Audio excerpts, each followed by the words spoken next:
បាទអនុញ្ញាតគ្រប់នឹងជម្រាបសួរពុកម៉ែបងប្អូនអតិថិជនទាំងថ្មីទាំងចាស់ទាំងគិតទាំងឆ្ងាយបាទវិលមកជួបគ្នាសាជាថ្មីទៀតហើយបាទក្រោយពីបាទ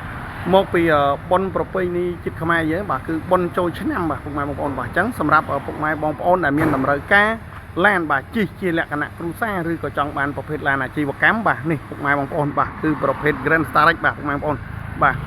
សម្រាប់ពុកម៉ែបងប្អូនបាទដែលចង់បានប្រភេទឡានបាទធ្វើដំណើរកំសាន្តជួបជុំគ្រួសារបាទដែលមានសមាជិកច្រើនបាទសូមភ្លេចបាទជាមួយប្រភេទ Starrex មួយគ្រឿងនេះបាទពុកម៉ែបងប្អូនបាទនេះបាទតានេះឡានថ្មីឡានស្អាតឡានលះឡានអត់បុកអត់ប៉ះជូនពុកម៉ែបងប្អូនបាទឆ្នាំ010បាទប្រភេទ full option ណាពុកម៉ែបងប្អូនបាទប្រភេទ full option បាទប្រភេទ full option សម្រាប់ពុកម៉ែបងប្អូនបាទដែលចង់បានប្រភេទឡាន full option បាទបើកដំបូល2តង់បាទពុកម៉ែបងប្អូនបាទសូមភ្លេចជាមួយនឹងប្រភេទរថយន្តមួយគ្រឿងនេះបាទគឺធានាជូនពុកម៉ែបងប្អូនធានាទៅលើបាទម៉ាស៊ីនប្រអប់លេខប្រព័ន្ធភ្លើងប្រព័ន្ធម៉ាស៊ីនត្រជាក់បាទធានាឡានអត់បុកអត់ប៉ះជូនបាទពុកម៉ែបងប្អូនបាទអញ្ចឹងសម្រាប់ពុកម៉ែបងប្អូននៅតាមបណ្ដាខេត្តបាទឬក៏នៅក្នុងក្រុងភ្នំពេញពុកម៉ែបងប្អូនបាទមិនថាពុកម៉ែបងប្អូនចង់ទិញដាច់វាយដោបងរំលោះជាមួយធនាគាររំលោះជាមួយឃ្លាំងបន្តក៏បានដែរពុកម៉ែបងប្អូនណាបាទលក្ខខណ្ឌងាយបាទពុកម៉ែបងប្អូនបាទឬក៏ពុកម៉ែបងប្អូនបាទចង់រំលោះសុទ្ធ 100% ក៏បានដែរពុកម៉ែបងប្អូនបាទឡានមួយគ្រឿងនេះបាទគឺលេងរួចអស់ពុកម៉ែបងប្អូនបាទគឺត្រឡោកភ្លើងត្រឡោកអីបាទគឺមួយសេតតែម្ដងបាទលេងច្រមុះលេងអីហើយមកកំ pl ពុកម៉ែបងប្អូនណាបាទ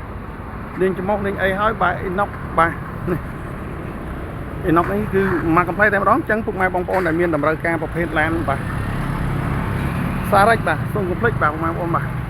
ជាមួយនឹង Starrex មួយគ្រឿងនេះគឺខាងយើងខ្ញុំបាទគឺធានាជូនតែម្ដងពុកម៉ែបងប្អូនបាទធានាទៅលើប្រព័ន្ធម៉ាស៊ីនប្រអប់លេខប្រព័ន្ធភ្លើងប្រព័ន្ធម៉ាស៊ីនត្រជាក់បាទធានាឯកសារគ្រប់កាត់ឈ្មោះបាន 100% ពុកម៉ែបងប្អូនណាបាទឯកសារគ្រប់កាត់ឈ្មោះបាន 100% បាទឬក៏ពុកម៉ែបងប្អូនបាទដែលចង់បាទដែលមានតម្រូវការបាទចង់រំលោះបាទគឺលក្ខខណ្ឌងាយមែនទែនបងប្អូនបាទនេះពុកម៉ែបងប្អូនបាទមើលមកជុំឡានបាទ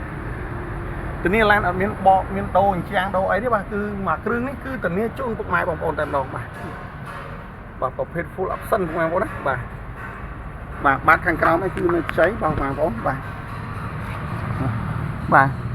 បាតខាងក្រោមបងប្អូនបាទសម្រាប់ពុកម៉ែបងប្អូនបាទដែលមានតម្រូវការឡានជិះជាលក្ខណៈគ្រួសារធំបាទពុកម៉ែបងប្អូនដែលមានសមាជិកច្រើនបាទជាមួយនឹងប្រភេទឡាននេះខ្ញុំមួយគ្រឿងនេះបាទគឺធានាជូនបងប្អូនបាទធានាឡានថ្មីឲ្យបាទពុកម៉ែបងប្អូនបាទអញ្ចឹងបាទរីឯតម្លៃវិញគឺសមរម្យពុកម៉ែបងប្អូនបាទ